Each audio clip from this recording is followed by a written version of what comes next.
বিসমিল্লাহির রহমানির রহিম। সুপ্রিয় শিক্ষার্থীবৃন্দ, আসসালামু আলাইকুম। আশা করছি তোমরা সবাই আল্লাহর অশেষ রহমতে ভালো আছো। তো তোমাদেরকে ন্যাশনাল কলেজের পক্ষ থেকে অনলাইন ক্লাসে স্বাগত জানাচ্ছি। তো আজকে আমি তোমাদের মাঝে ফিনান্স, ব্যাংকিং ও বিমা প্রথম পত্র, যেটা আমরা চতুর্থ অধ্যায় নিয়ে আলোচনা করব। গত ক্লাসে আমি তোমাদেরকে আলোচনা করেছিলাম তৃতীয় অধ্যায় অর্থের সময় মূল্য, এটি আমি শেষ করেছিলাম। তো আজকে আমি চতুর্থ অধ্যায় নিয়ে আলোচনা করব। তো চতুর্থ অধ্যায়টি হচ্ছে আমাদের আর্থিক বিশ্লেষণ। তো আমরা চতুর্থ অধ্যায়টা হচ্ছে আমাদের কি আর্থিক বিশ্লেষণ। আমরা এখানে দেখতে পাচ্ছি তো ফাইন্যান্সিয়াল অ্যানালাইসিস, যেটাকে আমরা বাংলায় বলতে পারি আর্থিক বিশ্লেষণ, আর ইংলিশে বলা হয় ফাইন্যান্সিয়াল অ্যানালাইসিস।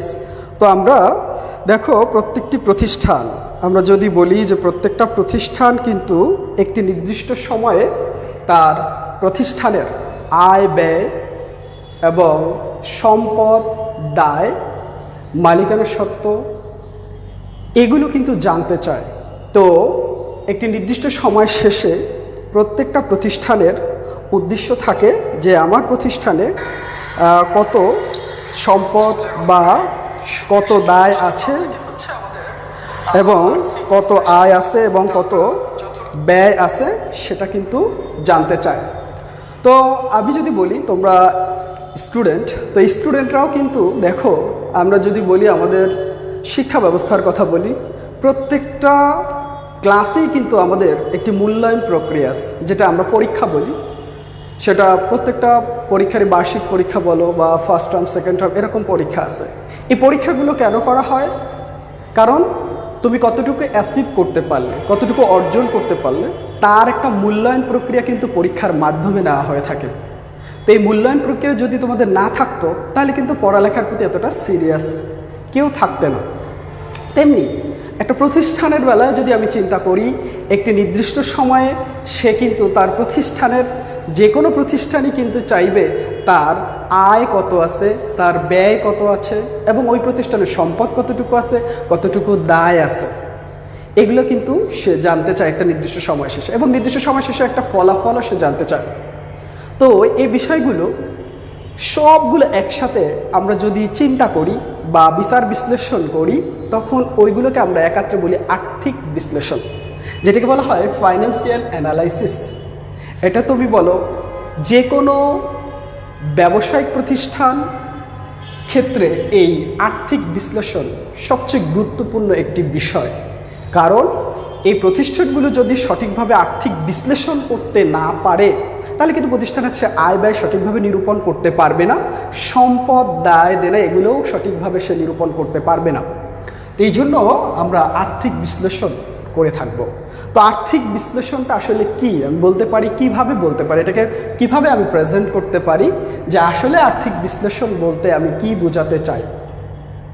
তো আর্থিক বিশ্লেষণ বলতে আমরা বুঝে থাকি যে আর্থিক বিবরণীতে যে তথ্যগুলো আসবে ওই তথ্যগুলো বিশদ ব্যাখ্যা, পর্যালোচনা, সমালোচনা ইত্যাদির মাধ্যমে যখন আমরা নির্দিষ্ট একটি ফলাফল পাই, এই যে পরীক্ষা নিরীক্ষা করা, তথ্যগুলো যাচাই বাছাই করা, এটির নাম হচ্ছে আর্থিক বিশ্লেষণ। আমি আবার বলছি, আর্থিক বিশ্লেষণ বলতে বোঝানো হয় আর্থিক বিবরণীতে যে তথ্যসমূহ আসে ওই তথ্যসমূহ বিশদভাবে ব্যাখ্যা বা বিশদভাবে পরীক্ষা নিরীক্ষা করা, পর্যালোচনা বা সমালোচনা করা ইত্যাদির প্রক্রিয়াকে আমরা বলতে পারি আর্থিক বিশ্লেষণ। তো আমরা আর্থিক বিশ্লেষণ জানার আগে আমাদের আরেকটা বিষয় জানা দরকার, সেটি হচ্ছে আর্থিক বিবরণী। অর্থাৎ আর্থিক বিশ্লেষণ জানার আগে আমাকে আরেকটি জানতে হবে কি, আর্থিক বিবরণী। এই আর্থিক বিবরণী তোমরা সবাই মনে হয় যে জানো, তারপরও আমি বলে দিচ্ছি আর্থিক বিবরণীটা কি। যে কোনো ব্যবসায়িক প্রতিষ্ঠান একটি নির্দিষ্ট সময় শেষে তার আয়, ব্যয়, সম্পদ, দায় ইত্যাদি নির্ণয়ের জন্য যে বিবরণী তৈরি করে তাকে আর্থিক বিবরণী বলে। আমি আবার বলছি, রিকল, যে যে কোনো ব্যবসায়িক প্রতিষ্ঠান একটি নির্দিষ্ট সময় শেষে প্রতিষ্ঠানের আয় ব্যয়, সম্পদ দায় ইত্যাদি নিরূপণের জন্য যে বিবরণী প্রস্তুত করে তাকে আর্থিক বিবরণী বলে।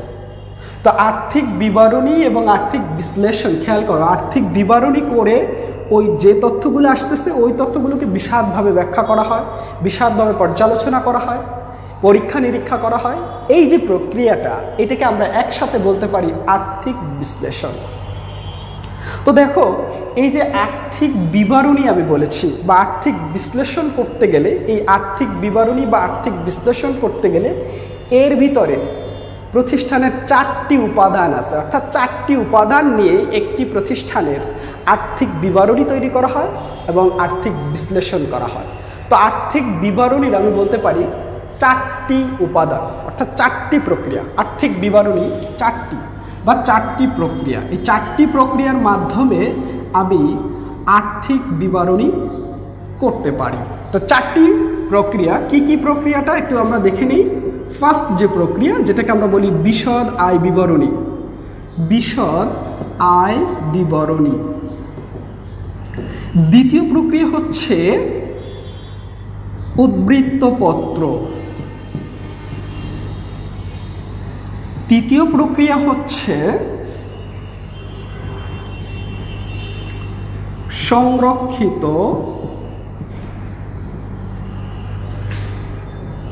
আয় বিবরণী। চতুর্থ প্রক্রিয়া হচ্ছে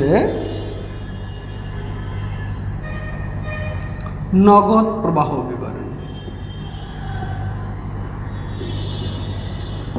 আচ্ছা, তো শিক্ষার্থীরা, তোমরা এখান থেকে একটি কোশ্চেন নৈবিত্তিক হিসাবে পেতে পারো যে আর্থিক বিশ্লেষণ করতে গেলে আমাদের আর্থিক বিবরণী সম্পর্কে ধারণা রাখতে হয়।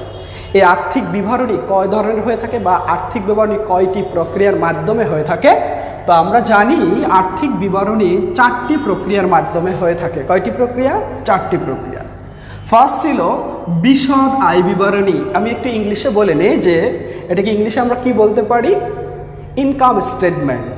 ইনকাম স্টেটমেন্ট, এটাকে আয় বিবরণী বলা হয় বা বিশদ আয় বিবরণী বলা হয়। এরপরে আসো, পরেরটা হচ্ছে উদ্বৃত্তপত্র। তো যাই হোক, বিশদ আয় বিবরণীর মাধ্যমে আমরা কি করি? আসলে বিশদ আয় বিবরণীর মাধ্যমে আমরা একটা নির্দিষ্ট সময় প্রতিষ্ঠানের আয় এবং ব্যয় নির্ণয় করে থাকি। অর্থাৎ আয় থেকে আমাদের ব্যয় বাদ দিতে হয়। আয় যদি বেশি হয় তাহলে নিট লাভ হয়, আয় যদি ব্যয়ের চেয়ে কম হয় তখন নিট ক্ষতি হয়, এটা আমরা জানি। উদ্বৃত্তপত্র। উদ্বৃত্তপত্র মানে হচ্ছে, এটাকে ইংলিশে বলা হয় ব্যালেন্স শিট। এটির মাধ্যমে আমি আমার প্রতিষ্ঠানের বা ব্যবসায়ী প্রতিষ্ঠানের ব্যবস্থাপক, সে তার প্রতিষ্ঠানের কতটুকু সম্পদ আছে, কতটুকু দায় আছে, সেটা সে নিরূপণ করে থাকে এই উদ্বৃত্তপত্রের মাধ্যমে। এরপর আরেকটি প্রক্রিয়া হচ্ছে সংরক্ষিত আয় বিবরণী। আসলে এই সংরক্ষিত আয় বিবরণী ইংলিশে বলা হয় রিটেন আর্নিংস। সংরক্ষিত আয় বিবরণীতে কোন বিষয়গুলো অন্তর্ভুক্ত হয়ে থাকে? আমরা জানি যে এখানে মালিকানা কিছু সত্ত্ব থাকে, মালিকের কিছু অধিকার থাকে। এই মালিকানা সত্ত্বর বিষয়গুলো নিয়ে, অর্থাৎ বিগত বছরের মুনাফা থাকে, চলতি বছরের মুনাফা থাকে এবং মালিকের শেয়ার থাকে। এই শেয়ারগুলো নিয়ে বা মূলধন নিয়ে তার এই সংরক্ষিত আয় বিবরণী হয়ে থাকে। আচ্ছা, তারপরে সবচেয়ে ইম্পর্টেন্ট, কেন আমি এটাকে সবচেয়ে ইম্পর্টেন্ট বললাম, কারণ কি? আসলে নগদ প্রবাহ বিবরণী, যেটাকে বলি ক্যাশ ফ্লো স্টেটমেন্ট। কারণ হচ্ছে আমরা যে আর্থিক বিশ্লেষণ করি, আর্থিক বিশ্লেষণের এই অধ্যায়ের ইন্টারমিডিয়েট সিলেবাসের এই অধ্যায় করতে গেলে অবশ্যই আমরা যে মূল কারণ, যা মূল বিষয় আজকের, যে নগদ প্রবাহ বিবরণী, আর্থিক বিশ্লেষণ করতে গেলে এই উপাদানগুলো লাগে, ভালো কথা, কিন্তু আমাদের এই অধ্যায়ে আমরা আলোচনার ভিতরে চলে আসে নগদ প্রবাহ বিবরণী। তো এই নগদ প্রবাহ বিবরণী, এটাকে ইংলিশে বলা হয় ক্যাশ ফ্লো স্টেটমেন্ট। তো এই নগদ প্রবাহ নিয়েই আমরা আলোচনা করব। তো এই আলোচনার আগে আমি আরেকটু কথা বলে নিই যে এই অধ্যায়টা আমি বলেছিলাম আর্থিক বিশ্লেষণ যে কোনো ব্যবসায়িক প্রতিষ্ঠানের জন্য গুরুত্বপূর্ণ, এছাড়াও আমরা বলতে পারি যে ইন্টারমিডিয়েটের স্টুডেন্টদের জন্য সবচেয়ে গুরুত্বপূর্ণ। কারণ হচ্ছে কি কারণে আমি এটাকে ইম্পর্টেন্স বলছি, কারণ এই অধ্যায়টি করলে আমরা কোন কোন বিষয় জানতে পারবো। দেখো তোমরা অ্যাকাউন্টিং আবশ্যিক সাবজেক্ট সবার আছে, তার মানে এখান থেকে যে অ্যাকাউন্টিং যে কোশ্চেনটা আসে অর্থাৎ নগদ প্রবাহ বিবরণ, এটা অ্যাকাউন্টিংয়ের প্রশ্ন। অর্থাৎ এই অধ্যায়ে যদি আমি নগদ প্রবাহ শিখতে পারি তাহলে আমি অ্যাকাউন্টিং সাবজেক্টটাও অ্যান্সার করতে পারবো। তো এটার জন্য আরেকটা ইম্পর্টেন্ট। দেখো এই অধ্যায়ে আরও কতগুলো বিষয় আলোচনা করা হয় যেটাকে আমরা বলি অনুপাত, যেটাকে আমরা অনুপাত বিশ্লেষণ, যেটা অনুপাত এটাও কিন্তু তোমাদের অ্যাকাউন্টিংয়ের একটা অবশ্যই একটা অধ্যায় আছে এবং এখান থেকে প্রশ্ন পরীক্ষায় আসেই।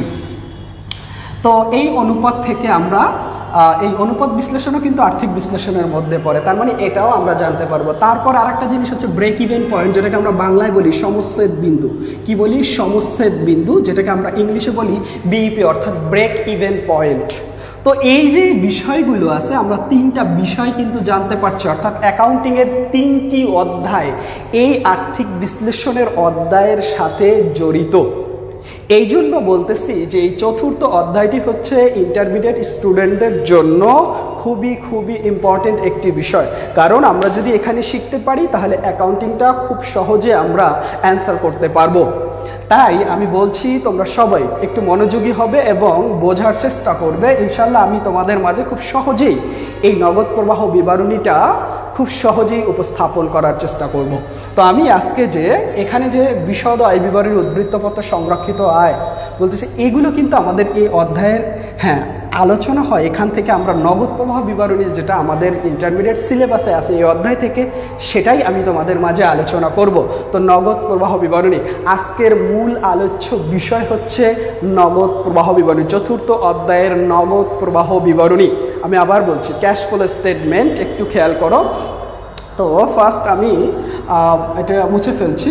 তো এখানে দেখো আমরা যে আজকে যে আলোচনা করব সেটি হচ্ছে নগদ প্রবাহ বিবরণী, তো যেটাকে আমরা ইংলিশে বলি ক্যাশ ফ্লো স্টেটমেন্ট। খেয়াল করো আমি লিখছি, সবাই একটু খেয়াল করবে। নগদ প্রবাহ বিবরণী, নগদ প্রবাহ বিবরণী।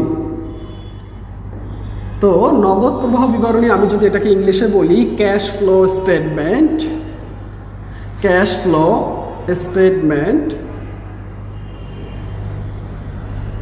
ক্যাশ ফ্লো স্টেটমেন্ট অর্থাৎ এটা হচ্ছে নগদ প্রবাহ বিবরণী। তো নগদ প্রবাহ বিবরণী কাকে বলে সেটাও তো জানা দরকার, ঠিক না? তো আমরা কিভাবে জানবো নগদ প্রবাহ বিবরণীটা আসলে কি, এটাও তো জানা আমাদের খুবই দরকার। যে কোনো প্রতিষ্ঠানের কথা যদি আমরা চিন্তা করি, দেখো প্রত্যেকটা প্রতিষ্ঠানই কিন্তু তার নির্দিষ্ট আয়ের কিছু উৎস আছে, আবার কিছু নির্দিষ্ট ব্যয়ের কিছু উৎস আছে। অর্থাৎ প্রতিষ্ঠানের কিছু আন্তঃপ্রবাহ হয়ে থাকে, আবার কিছু বহিঃপ্রবাহ হয়ে থাকে।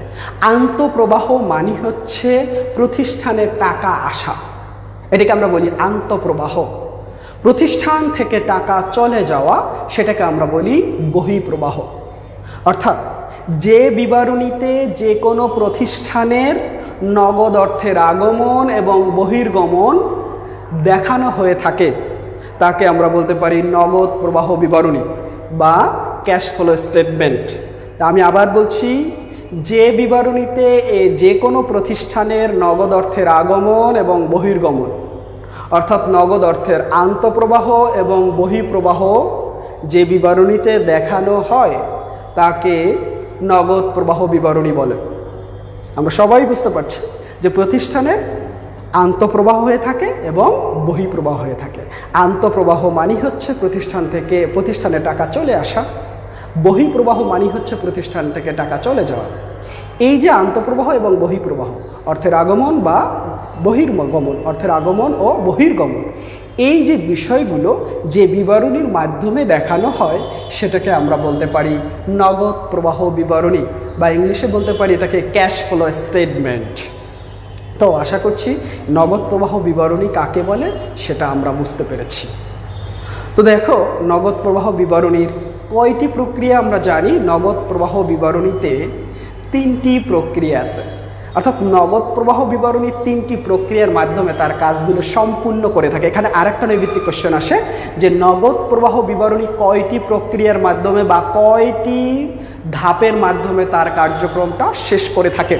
তো নগদ প্রবাহ বিবরণী আমি এটা করার আগে তোমাদেরকে একটু বলে দিচ্ছি যেখানে 3টি নগদ প্রবাহ বিবরণীর 3টি প্রক্রিয়া বা ধাপ। তো 3টি প্রক্রিয়া বা ধাপ, তো 3টি প্রক্রিয়া আমি দেখাচ্ছি। ফার্স্ট হচ্ছে কি পরিচালন কার্যক্রম, পরিচালন কার্যক্রম। দ্বিতীয় হচ্ছে কি বিনিয়োগ কার্যক্রম, বিনিয়োগ কার্যক্রম। তৃতীয় হচ্ছে অর্থায়ন কার্যক্রম। আচ্ছা, অর্থায়ন কার্যক্রম আমরা এই 3টি প্রক্রিয়ার মাধ্যমে আমরা নগদ প্রবাহ বিবরণী তৈরি করব। তো আমরা 3টি প্রক্রিয়া কি কি দেখতে পেলাম, আমরা একটু খেয়াল করি কি কি প্রক্রিয়া আমরা দেখলাম। ফার্স্ট হচ্ছে পরিচালন কার্যক্রম, দ্বিতীয় হচ্ছে বিনিয়োগ কার্যক্রম, তৃতীয় হচ্ছে অর্থায়ন কার্যক্রম। তো আমরা এই প্রক্রিয়াগুলো দেখব। এখন আমরা জানি সবাই যে নগদ প্রবাহ বিবরণী করতে গেলে আসলে এই অধ্যায়টি হচ্ছে অ্যাকাউন্টিংয়ের সাথে রিলেটেড। এজন্য আমরা বলি যে এইখানে আমাদের যে অ্যাকাউন্টিং সবার কি জানা আছে? তো অ্যাকাউন্টিং কোন সমীকরণের উপরে ভিত্তি করে তার কার্যক্রম করে থাকে? তো আমরা সবাই জানি অ্যাকাউন্টিংয়ে একটা সমীকরণ আছে L+OE। কি আছে? L+OE। অর্থাৎ এটাকে আমরা বলি কি সম্পদ, এ মানে অ্যাসেট, এল মানে হচ্ছে লায়াবিলিটিস যেটাকে আমরা বলি দায়, আর এটাকে আমরা বলি মালিকানা সত্ত্ব। তো মালিকানা সত্ত্ব খেয়াল করবে। তো আচ্ছা, এখন আসলে কি দেখো প্রত্যেকটা আমরা জানি যে অ্যাকাউন্টিংয়ে বা এখানে আমরা যে যতগুলো লেনদেন আছে এই লেনদেনগুলোকে আসলে দুই ভাগে দুই প্রকার হয়ে থাকে। অর্থাৎ আমরা বলি কোনোটাকে কি সম্পদ, আবার কোনোটাকে দায় বলি। আচ্ছা, সম্পদ সবগুলো লেনদেনকে আমরা জানি দুইটা ভাগ, একটা হচ্ছে সম্পদ আর একটা হচ্ছে দায়। খেয়াল করি তো সম্পদ এবং দায় সবাই একটু খেয়াল করবে। ফার্স্ট এখানে সম্পদ আসলে কি কি? সম্পদ কয় ধরনের হয়ে থাকে আমরা সবাই জানি। একটা হচ্ছে চলতি সম্পদ হয়ে থাকে, আর একটা হয়ে থাকে স্থায়ী সম্পদ। চলতি সম্পদ আর একটা হচ্ছে স্থায়ী সম্পদ। এখানে দায়ের বেলায় দেখো চলতি দায় এবং দীর্ঘমেয়াদী দায়, চলতি দায় এবং দীর্ঘমেয়াদী দায়। তো চলতি দায় এবং হচ্ছে দীর্ঘমেয়াদী দায় খেয়াল করো। তো চলতি দায় এবং দীর্ঘমেয়াদী দায় আমরা জানি যে কোন বিষয়গুলোর মধ্যে কোন বিষয়গুলো যায় সেটা আমরা একটু আগেই জেনে নিব। কিভাবে জেনে নিব খেয়াল করো। তো আমরা পরিচালন কার্যক্রম আসলে কি আমরা জানি 3টি প্রক্রিয়া। নগদ প্রবাহ করতে গেলে আমাদের এই 3টি প্রক্রিয়া কাজে লাগবে। তো ফার্স্ট হচ্ছে পরিচালন কার্যক্রম, দ্বিতীয় হচ্ছে বিনিয়োগ, তৃতীয় হচ্ছে অর্থায়ন। তো দেখো এইখানে যে বিষয়গুলো আমি লিখেছি এই বিষয়গুলোই কিন্তু নগদ প্রবাহ বিবরণীর মধ্যে আসে। তো নগদ প্রবাহ বিবরণীর মধ্যে সম্পদ এবং দায় এগুলোই কিন্তু আসে। তাহলে এখন আমি সহজে বোঝানোর জন্য তোমাদেরকে বলছি যে অনেকেই কনফিউজ থাকে যে আসলে নগদ প্রবাহ বিবরণীর মধ্যে এখানে উদ্দীপকে অনেকগুলো ইনফরমেশন দেওয়া থাকে, কিন্তু সব ইনফরমেশনগুলো কিন্তু নগদ প্রবাহ বিবরণীতে আসে না। যে ইনফরমেশনগুলো আমাদের নগদ প্রবাহ বিবরণীতে আসে আমি কিন্তু সেগুলোই দেখাচ্ছি। তো এখানে সম্পদ এবং দায়, তো দেখো এই চলতি সম্পদ, তো চলতি সম্পদ নিয়ে অর্থাৎ পরিচালন কার্যক্রম আমাদের ফার্স্ট কাজ করতে হয় পরিচালন কার্যক্রম। তো এই চলতি সম্পদটা কোথায় কাজ যাবে আমরা জানি পরিচালন কার্যক্রমের মধ্যে যাবে। আবার যদি বলি চলতি দায় এটা কোথায় কাজ করবে, এটাও কিন্তু কোথায় কাজ করতেছে, এটাও আমরা বলতে পারি পরিচালন কার্যক্রমের সাথে আসবে। তো আমরা জানলাম পরিচালন কার্যক্রমের মধ্যে কোন বিষয়গুলো যায়, চলতি সম্পদ যায় এবং চলতি দায় যায়, এতটুকু বুঝতে পেরেছি। তারপরে দেখো বিনিয়োগের মধ্যে কোন বিষয়গুলো যায়, সম্পদ। দেখো সম্পদের মধ্যে একটা বিষয় আছে স্থায়ী সম্পদ, অর্থাৎ এখানে বিনিয়োগ কার্যক্রমের মধ্যে আমরা কোন বিষয়গুলোকে নিয়ে আসব, স্থায়ী যে সম্পদগুলো আছে এই স্থায়ী সম্পদগুলো আমি বিনিয়োগ কার্যক্রমের মধ্যে নিয়ে আসব। এরপর দেখো আর একটা জিনিস আছে আমাদের এখানে দীর্ঘমেয়াদী দায়, অর্থাৎ দীর্ঘমেয়াদী দায়। তাহলে এরপরে আর একটা কাজ আছে, সেটা হচ্ছে অর্থায়ন। এই দীর্ঘমেয়াদী দায়গুলোই আসবে কোথায়, এই অর্থায়নের মধ্যে। তাহলে আমি বুঝতে পারলাম যে কোন বিষয়গুলো সাধারণত এই তিনটি প্রক্রিয়ার মধ্যে আসে। আমি আবার রিকল করছি তোমাদের বোঝার সুবিধার্থে। দেখো সম্পদ দায় আমরা দুটি ভাগে ভাগ করেছি। তো এক্ষেত্রে চলতি সম্পদ এবং চলতি দায়, চলতি সম্পদ এবং চলতি দায় কোথায় আসছে, পরিচালন কার্যক্রমের মধ্যে আসছে। এরপরে বিনিয়োগের মধ্যে কোন বিষয়গুলো আসবে, স্থায়ী সম্পদগুলো আসবে, এবং অর্থায়নের মধ্যে কোন বিষয়গুলো আসবে, দীর্ঘমেয়াদী দায় আসবে। তো এতটুকু আমরা বুঝতে পেরেছি। তো আরেকটি বিষয় স্টুডেন্টরা, তোমরা সবাই তো জানো চলতি সম্পদ, কারণ এটা 9-10 থেকে পড়ে আসছো। চলতি সম্পদ এগুলো কিন্তু চিনতে হবে, এগুলো না চিনলে কিন্তু তুমি বিপদে পড়ে যাবে। তো চলতি সম্পদ কোনগুলো, চলতি দায় কোনগুলো, স্থায়ী সম্পদ কোনগুলো, দীর্ঘমেয়াদী দায় কোনগুলো, সেগুলো কিন্তু আমাদের জানা দরকার। তো এগুলো জানলে আমরা খুব সহজেই এই নগদ প্রবাহ বিবরণী এটা খুব সহজেই অ্যান্সার করতে পারবো। তো যাই হোক, আমি আজকে তোমাদেরকে এই নগদ প্রবাহ বিবরণীর শখটা দেখাবো বা নমুনাটা দেখাবো। এই শখটা যদি আমি বুঝতে পারি তাহলে কিন্তু আমার অঙ্ক করার প্রায় 70% কভার হয়ে যাবে, যদি আমি এটা বুঝতে পারি। তো যাই হোক, আমরা শখটা দেখব। তো শখটা কিভাবে হয়ে থাকে, ফার্স্ট আমরা বিবরণ টাকা টাকা, এখানে টাকার ঘর দুটি করব, বিবরণের ঘর একটি করব। তো আমি লিখতেছি, দেখো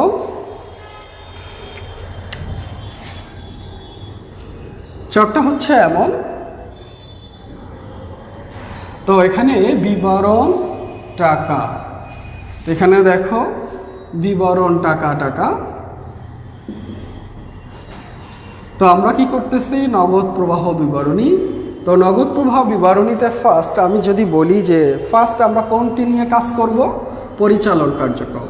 তো এখানে আমি লিখব পরিচালন কার্যক্রম হতে নগদ প্রবাহ। তো পরিচালন কার্যক্রম হতে নগদ প্রবাহ আমি ফার্স্ট লিখব। তো পরিচালন কার্যক্রমের মধ্যে কোন বিষয়গুলো আসে আমি আবার বলছি। দেখো আমরা জানি চলতি সম্পদ এবং চলতি দায় আসে। পরিচালন মানে কি আসলে বুঝতে হবে, অর্থাৎ একটি ব্যবসায় পরিচালনা করতে গেলে আমাদের আয় হতে পারে, ব্যয় হতে পারে, এবং কিছু চলতি সম্পদ ব্যবহার করা হতে পারে, চলতি দায় ব্যবহার করা হতে পারে, এই বিষয়গুলো আসে। তো তোমাদের বোঝার সুবিধার্থে আমি এখানে আবার একটু হিসাব সমীকরণটা লিখে রাখলাম, কারণ এইটার উপরে বেস করেই কিন্তু আমরা এই নগদ প্রবাহ বিবরণীটা করব। তো দেখো পরিচালন কার্যক্রমের মধ্যে কোন বিষয়গুলো আসে।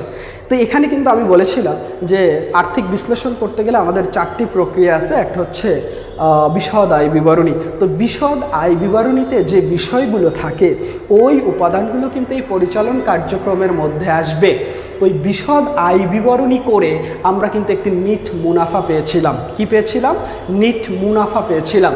তো এটা কিন্তু কোশ্চেনে তোমাদের দেওয়া থাকবে যে নিট মুনাফা বা নিট লাভ ফার্স্ট এন্ট্রি হিসাবে আমরা জানি পরিচালন কার্যক্রম করতে গেলে ফার্স্ট যে আইটেমটি আমাদের লিখতে হবে নিট মুনাফা বা নিট লাভ।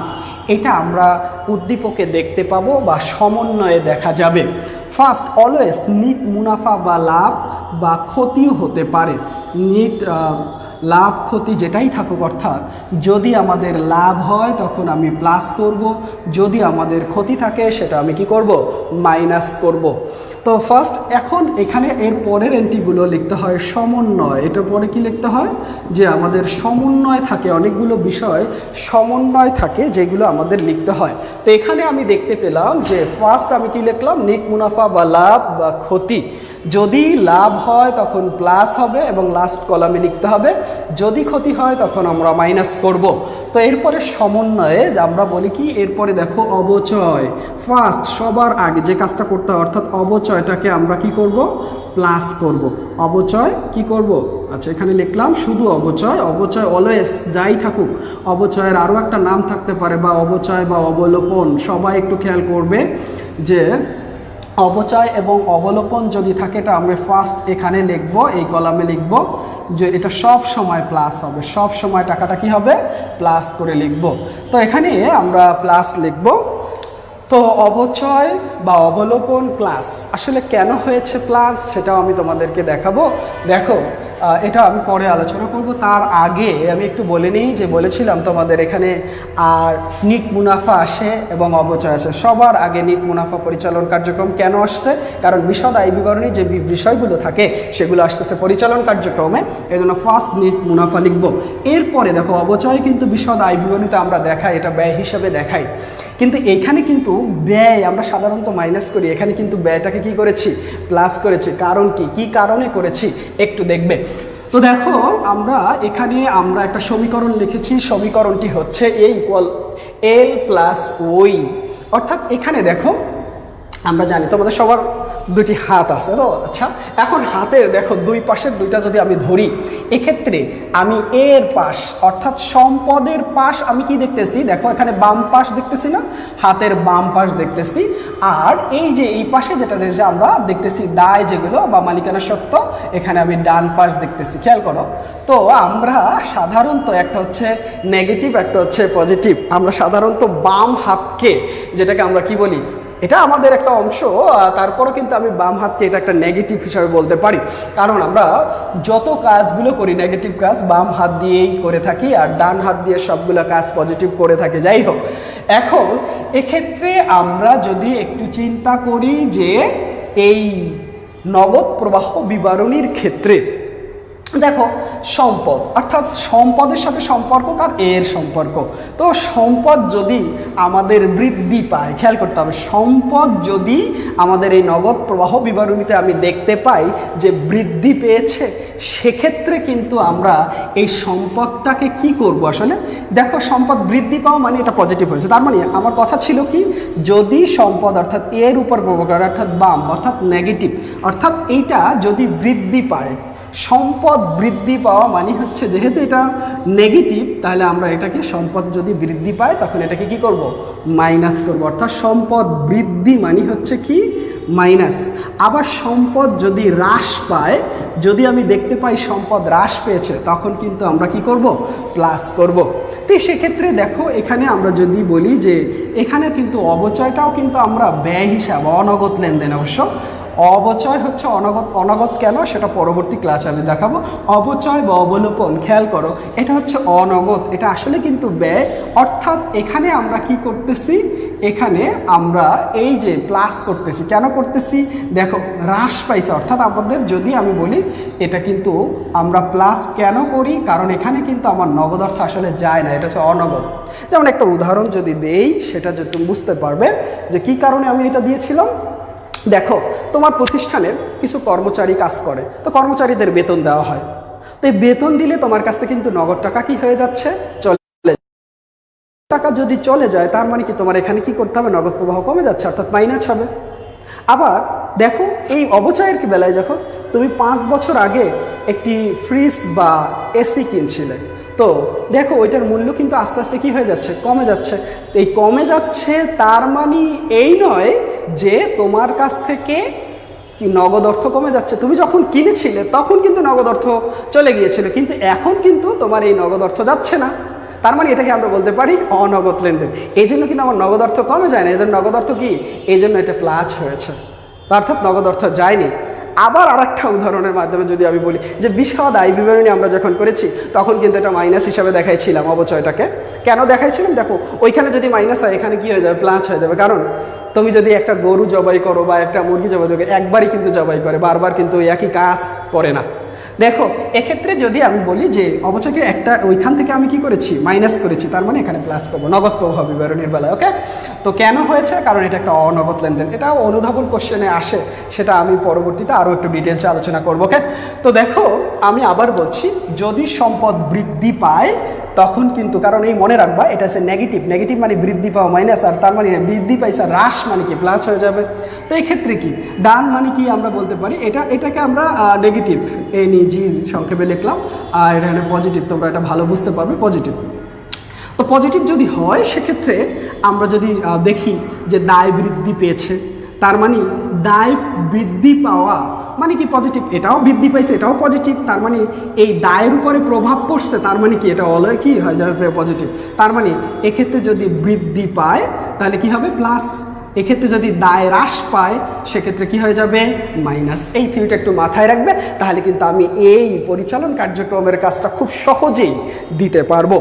তো দেখো এখানে আমি বলেছিলাম এরপরে কি আসে, তো চলতি সম্পদ যদি বৃদ্ধি পায়, একটু খেয়াল করি, চলতি সম্পদ কি পেয়েছে বৃদ্ধি। ফার্স্ট চলতি সম্পদ বৃদ্ধি পাইলে আমরা কি লিখব, চলতি সম্পদ বৃদ্ধি পাইলে আমরা বলছিলাম কি মাইনাস, চলতি সম্পদ বৃদ্ধি মানে কি মাইনাস। এরপরে হচ্ছে কি চলতি সম্পদ হ্রাস, তার মানে কি এটা প্লাস।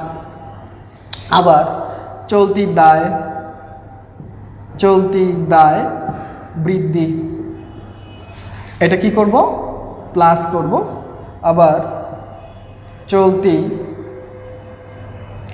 দায় হ্রাস, এটাকে কি করব মাইনাস, ঠিক আছে। তো এখন এই বিষয়গুলো আমরা দেখতে পেলাম এখানে আসে। তারপর আরেকটা বিষয় আসে পরীক্ষায়, যে স্থায়ী সম্পত্তি বিক্রয়জনিত, স্থায়ী সম্পত্তি বিক্রয়জনিত লাভ। তো স্থায়ী সম্পত্তি বিক্রয়জনিত লাভ, এটা আমরা কি এখানে লাভ হয়েছে, তার মানে লাভ অথবা ক্ষতি হতে পারে, লাভ অবলিক দিয়ে আমি ক্ষতি লিখলাম, অর্থাৎ যদি লাভ হয় তার মানে এটা প্রতিষ্ঠানের লাভ হয়েছে, তো এখানে মাইনাস একবার আবার একবার প্লাস, অর্থাৎ যদি লাভ হয় তখন মাইনাস করব, যদি ক্ষতি হয় তখন প্লাস করব। তো পরিচালন কার্যক্রমের মধ্যে এই কয়টি আইটেমই আসে, এর বাহিরে কোনো আইটেম আসে না। আমি আবার বলছি, পরিচালন কার্যক্রম পরীক্ষায় গ নাম্বার কোশ্চেনে 4 মার্কসের এই কোশ্চেনটা আসে, যে গ নাম্বারে থাকে পরিচালন কার্যক্রম হতে নগদ প্রবাহ নির্ণয় করো বা নিট নগদ প্রবাহ নির্ণয় করো। সেক্ষেত্রে ফার্স্ট আবার বলছি, পরিচালন কার্যক্রম যখন করতে যাব তখন নিট মুনাফা বা লাভ, যেটা কোশ্চেনে দেওয়া থাকবে, লাভ থাকলে দেখবো এখানে যোগ, লাভ যদি ক্ষতি থাকে মাইনাস। ওকে, এরপরে দেখো সমন্বয়, আমি বলছি ফার্স্ট অন অবচয় অবলোপন যাই থাকুক না কেন, হ্রাস থাকুক বৃদ্ধি থাকুক, সব সময় অবচয় প্লাস করতে হবে। ওকে, এরপরে চলতি সম্পদ বৃদ্ধি, চলতি সম্পদ বৃদ্ধি পাইলে কি করব মাইনাস করব, চলতি সম্পদ হ্রাস পেলে প্লাস করব, চলতি দায় বৃদ্ধি পেলে প্লাস, চলতি দায় হ্রাস মাইনাস। স্থায়ী সম্পত্তি বিক্রয়জনিত যদি লাভ হয় মাইনাস করব, যদি ক্ষতি হয় প্লাস করব। এতটুকু করার পর আমাদের একটা অ্যামাউন্ট বের হবে, এটা বের হতে পারে প্লাসও বের হতে পারে বা মাইনাসও বের হতে পারে। যদি প্লাস হয় তাহলে এই প্লাসের সাথে এই প্লাস যোগ করে দিব, যদি মাইনাস হয় এখান থেকে এটা মাইনাস করে দিব। তারপরে আমরা একটা অ্যামাউন্ট পাবো, যেটাকে আমরা বলি পরিচালন কার্যক্রম হতে নগদ প্রবাহ। তো এখানে আমরা লিখব এটা হচ্ছে পরিচালন কার্যক্রম থেকে, পরিচালন কার্যক্রম হতে নিট নগদ প্রবাহ, নিট নগদ প্রবাহ। তো দেখো এখানে আমরা যে বিষয়গুলো দেখিয়েছিলাম, যে পরিচালন কার্যক্রম হতে নিট নগদ প্রবাহ আমরা কীভাবে বের করছি, এখানে কিন্তু 4, অর্থাৎ তোমাদের গ নম্বর কোশ্চেনে 3 বা 4-এর একটা কোশ্চেন আমরা দেখতে পেলাম। তো এখানে একটু খেয়াল করো যে আমরা এখানে 4টি বিষয় আমরা দেখলাম, অর্থাৎ নগদ প্রবাহ বিবরণী করতে গেলে আমাদের 3টি প্রক্রিয়ার মাধ্যমে কাজ করতে হয়। আচ্ছা, তো 3টি প্রক্রিয়া কি কি? পরিচালন কার্যক্রম, অর্থায়ন। তো ফার্স্ট আমি যে কাজটা করলাম সেটা হচ্ছে পরিচালন কার্যক্রম হতে নগদ প্রবাহ। আমি তোমাদের বোঝার সুবিধার্থে আবার এই পরিচালন কার্যক্রমটা আবার বলছি, একটু খেয়াল করে শুনবে। পরিচালন কার্যক্রম করতে গেলে আমাদের কোশ্চেনের মধ্যে বা উদ্দীপকে দেওয়া থাকবে নিট মুনাফা বা নিট লাভ বা নিট ক্ষতি দেওয়া থাকবে। যদি নিট মুনাফা দেওয়া থাকে সেটা আমি প্লাস লিখবো লাস্ট কলামে, যদি ক্ষতি থাকে সেটা মাইনাস ফিগারে লিখবো ক্ষতি হিসাবে লাস্ট কলাম। এরপরে সমন্বয় সমূহ লিখব বা সমন্বয় লিখব। সমন্বয়ের ফার্স্ট এন্ট্রি আসবে অবচয় অথবা অবলোপন। অবচয় অথবা অবলোপন প্রতিষ্ঠানে অলওয়েজ কি করতে হবে? প্লাস করতে হবে। কেন প্লাস করতে হবে? কারণ আমি বলে দিয়েছি, একটা উদাহরণ দিয়েছি, বুঝতে পারবে। তো অবচয়টা আমরা প্লাস করব। এরপরে দেখো চলতি সম্পদ বৃদ্ধি পাইলে আমরা কি করেছি? মাইনাস করেছি। এরপরে চলতি সম্পদ হ্রাস পেলে আমরা প্লাস করেছি। চলতি দায় বৃদ্ধি পেলে প্লাস এবং চলতি দায় হ্রাস পেলে মাইনাস। এরপর আর একটা বিষয়, স্থায়ী সম্পত্তি বিক্রয়জনিত লাভ অথবা ক্ষতি। লাভ হলে মাইনাস, ক্ষতি হলে প্লাস। তো এটুকু করার পর, যোগ বিয়োগ করার পর যদি নিট লাভের সাথে আমরা এই অ্যামাউন্টটা প্লাস আসলে প্লাস করে নিব, মাইনাস আসলে মাইনাস করে নিব, তারপরে একটা অ্যান্সার পাবো। সেটাকে আমরা বলি পরিচালন কার্যক্রম হতে নিট নগদ প্রবাহ। আশা করছি পরিচালন কার্যক্রম হতে এই বিষয়গুলোই আসে, এর বাহিরে কোনো এন্ট্রি আসে না। তো আমরা যদি এই জিনিসগুলো মনে রাখতে পারি তাহলে কিন্তু খুব সহজেই আমরা বুঝতে পারি। আমি আবার একটু হিসাব সমীকরণে যাচ্ছি। একটু দেখো, হিসাব সমীকরণটি হচ্ছে A = L + OE। আবার A মানে হচ্ছে সম্পদ। দেখো এটা আমি বলছিলাম হাতের একটা হচ্ছে ডান পাশ আর একটা হচ্ছে বাম পাশ, অর্থাৎ এখানে আমি বাম পাশটা হচ্ছে A মানে সম্পদগুলো হচ্ছে বাম পাশ, আর L দায় অর্থাৎ এবং মালিকানা সত্ত্ব এটা হচ্ছে কি পাশ? ডান পাশ। অর্থাৎ এখন বাম মানি আমরা জানি এটাকে নেগেটিভ হিসাবে বলি, আর ডান মানি হচ্ছে আমরা এটাকে পজিটিভ হিসাবে ধরি। অর্থাৎ এখানে আমি যদি বলি সম্পদ আমার বৃদ্ধি পেয়েছে, তার মানে উল্টা হয়ে যাবে, তার মানে কি আমার প্রতিষ্ঠান এটা মাইনাস হয়ে যাবে। আবার সম্পদ হ্রাস পেলে এটা প্লাস হয়ে যাবে। এক্ষেত্রে যদি ডান পাশ মানি হচ্ছে পজিটিভ, তোমার যদি দায় কি পায়? বৃদ্ধি পায়, তার মানে পজিটিভ মানে প্লাস। আর যদি তোমার দায় কি হয়ে যায়? কমে যায়, তখন কি হয়ে যাবে? মাইনাস। তো এই জিনিসগুলো যদি আমরা একটু রিমাইন্ড করতে পারি তাহলে কিন্তু আমি খুব সহজেই এটা বুঝতে পারবো। তো এটা গেল পরিচালন কার্যক্রম হতে নিট নগদ প্রবাহ নির্ণয়। তো এরপরে আমরা আর দুটি বিষয় আছে। আপনার ক্লাস আচ্ছা, তারপরে দেখো আরো দুটি বিষয় একটু দেখাচ্ছি খুব দ্রুত। আচ্ছা,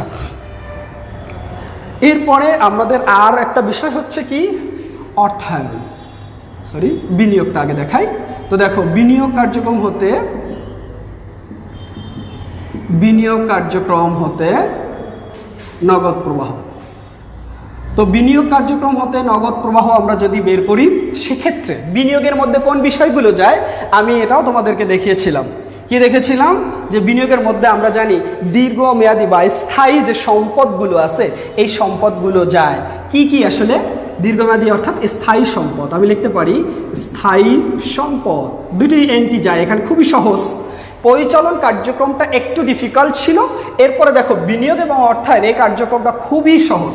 স্থায়ী সম্পদ যেগুলো আছে সেগুলো এখানে যায়। তো আর একটা হচ্ছে দীর্ঘমেয়াদী বিনিয়োগ, এই দুইটা এন্ট্রি যায়। দীর্ঘমেয়াদী বিনিয়োগ, তো দীর্ঘমেয়াদী বিনিয়োগ। তো এখানে একটু কথা বলতেই হবে। স্থায়ী সম্পদ, দেখো স্থায়ী সম্পদ আমি কি হতে পারে সেটা আমরা সবাই জানি। আসবাবপত্র, দালান কোঠা অর্থাৎ স্থাবর যে সম্পত্তিগুলো আছে এগুলোকে আমরা স্থায়ী সম্পদ হিসাবে কাউন্ট করি। তো এই ক্ষেত্রে আমরা যদি আসবাবপত্রের বেলায় বলি, দেখো এটা নর্মাল সেন্সে যদি তুমি চিন্তা করো, তুমি নগদ প্রবাহ বিবরণী তৈরি করতেছো, তার মানে এখানে সবগুলো নগদ লেনদেন তোমার কাছে আসতেছে। অর্থাৎ নগদ যদি তোমার কাছ থেকে নগদ অর্থ কমে যায় তার মানে এখান থেকে তুমি মাইনাস করবে, আর যদি নগদ অর্থ আসে তাহলে কি করবে? প্লাস করবে। সিম্পল। তো এখানে স্থায়ী সম্পদ অর্থাৎ মনে করো তুমি আসবাবপত্র ক্রয় করেছো, এখন অনেক সময় শুধু স্থায়ী সম্পদ লেখা থাকবে না, অর্থাৎ অনেক সময় ক্রয় থাকবে, এখানে হ্রাস বৃদ্ধি কথা বলা থাকবে না, ক্রয় থাকবে বা বিক্রয় থাকবে। তো সাপোজ মনে করো তুমি স্থায়ী সম্পদ ক্রয় করেছো। কি করেছো? ক্রয় করেছো। তার মানে স্থায়ী সম্পদ ক্রয় করেছো। এই এন্ট্রিটা নিয়ে অনেক স্টুডেন্ট অনেক সময় বলে, স্যার যে এই স্থায়ী সম্পদ যে ক্রয় করেছি তার মানে স্থায়ী সম্পদ তো আমার বাড়ছে। হ্যাঁ, আসলে স্থায়ী সম্পদ বাড়ছে, কিন্তু তোমার বাসায় বা তোমার প্রতিষ্ঠানে স্থায়ী সম্পদ বাড়ছে, কিন্তু তোমার কাছ থেকে নগদ টাকা কিন্তু কি হয়ে গেছে? কমে গেছে। আর আমি কাজ করতেছি কি নিয়ে? নগদ প্রবাহ নিয়ে। অর্থাৎ নগদ প্রবাহ বিবরণীতে কি আসতেছে? শুধুমাত্র নগদ অর্থটা আসছে, যে নগদ অর্থ আমার কাছ থেকে চলে গেছে না আমার কাছে আসছে। তো এক্ষেত্রে আমি যদি ক্রয় করি, খেয়াল করো, স্থায়ী সম্পদ আমি যদি ক্রয় করি, স্থায়ী সম্পদ যদি আমি ক্রয় করি তখন আমি কি করব? এখানে আমার নগদ অর্থ কি হয়ে যাবে? কমে যাবে। আর স্থায়ী সম্পদ যদি আমি কি করি? বিক্রয় করি, তখন আমাদের প্লাস হবে। আবার বলছি, একদম নর্মাল সেন্স, খেয়াল করো, তুমি স্থায়ী সম্পদ ক্রয় করছো, ফলে নগদ টাকা তোমার কাছ থেকে চলে গেছে, বাট তোমার প্রতিষ্ঠানে কিন্তু সম্পদ আসছে, এটা কাউন্টেবল না যে আমার সম্পদ আসছে এটা এটা আমি এর জন্য প্লাস করব। আমি কি করব, ক্রয় করেছি, তার মানে কি আমার কাছ থেকে নগদ অর্থ চলে গেছে। তুমি দোকানে গেলা, দোকানে গিয়ে একটা সম্পদ কিনলা। এখন এই সম্পদ কিনলে বা একটা জায়গায় সম্পদ কিনতে গেলে, এখন সম্পদ কিনতে গেছো, বলে কি তোমাকে এমনি এমনি দিয়ে দিবে? তোমার নগদ টাকা দিতে হবে না? অবশ্যই কি করতে হবে, নগদ টাকা দিতে হবে। অর্থাৎ নগদ টাকা তোমার কাছ থেকে কি হয়ে গেছে, চলে গেছে। তো এই জন্য আমরা কিন্তু এই নগদ টাকা চলে যাওয়া, তার মানে নগদ প্রভাব বিবরণীতে এটা কি করবো, মাইনাস। যদি আমি স্থায়ী সম্পদ বিক্রয় করি, তার মানে বিক্রয় করলে আমি টাকা পাই, এই জন্য কিন্তু আমি এই প্লাস করেছি। এরপরে বিনিয়োগ, এক্ষেত্রেও ওই রকম যে অনেক সময় বিনিয়োগ ক্রয় বলা থাকবে বা বিক্রয় বলা থাকবে, তো ক্রয় করলে মাইনাস, বিক্রয় করলে এখানে একটা অ্যান্সার পাবো। তো এই যে আগে পাইলাম কি, পরিচালন কার্যক্রম, মনে করো ওই যে একটা করে নিলাম পরিচালন। এরপরে আমাদের আরেকটা স্টেপ হচ্ছে কি, বিনিয়োগ কার্যক্রম, এতটুকু পেলাম। এরপর হচ্ছে কি, বিনিয়োগের পর আমাদের যেটা অর্থায়ন কার্যক্রম, অর্থায়ন কার্যক্রম হতে। তো অর্থায়ন কার্যক্রম থেকে আমরা যদি বলি নগদ প্রবাহ, তো অর্থায়নের মধ্যে আমাদের কোন বিষয়গুলো আসে সেগুলো আমি বলেছিলাম। কি কি বিষয় অর্থায়নের মধ্যে আসে, যেমন লভ্যাংশ। কি আসবে, লভ্যাংশ প্রদান। দেখো প্রধান মানই হচ্ছে তুমি প্রদান করেছো, তার মানে একদম সিম্পল বিষয়, প্রদান করলে অর্থাৎ মাইনাস, তোমার কাছ থেকে নগদ অর্থ চলে যাচ্ছে। তো নগদ অর্থ চলে গেলে আমরা অবশ্যই কি করব, মাইনাস করব। এরপরে আমাদের আরেকটা আছে কি, ঋণ। কেউ কেউ বলে ঋণ, কেউ কেউ বলে বন্ড, কেউ বলে ডিবেঞ্চার ইত্যাদি নাম থাকতে পারে। সেক্ষেত্রে একই কাজ। সেক্ষেত্রে দেখেন এখানে যদি এটাকে আমরা যদি বলি ঋণ, ঋণপত্র, বন্ড, যদি পরিশোধ বলে, সিম্পল কথায় পরিশোধ বা প্রদান বললে কি হবে, মাইনাস। পরিশোধ বা প্রদান বললে কি, মাইনাস। তো সেক্ষেত্রে যদি এখানে আরেকটা আছে শেয়ার, ইস্যু, আমি যদি বলি ইস্যু মিন্স কি, ইস্যু মিন্স হচ্ছে বিক্রয়। ইস্যু মানি হচ্ছে কি, বিক্রয়। তার মানে ওই আগের নিয়মে আমরা যদি বলি বিক্রয় করলে আমি টাকা পাই, ক্রয় করলে টাকা চলে যায়। সেক্ষেত্রে প্রধান মাইনাস, এখানে বন্ড পরিশোধ মানে কি, মাইনাস।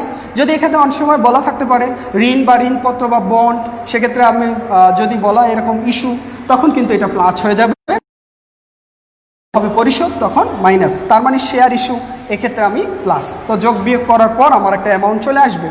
তো এখানে আমি এই অ্যামাউন্ট, দেখো এখানে তিনটি অ্যামাউন্ট, হয়তো বা কোনোটির অ্যান্সার মাইনাস বের হতে পারে, কোনোটির অ্যান্সার প্লাস বের হতে পারে। যদি প্লাস হয় প্লাস করে নিব, মাইনাস হলে মাইনাস করে নিব, তারপর আমাদের এখানে একটা অ্যামাউন্ট চলে আসবে।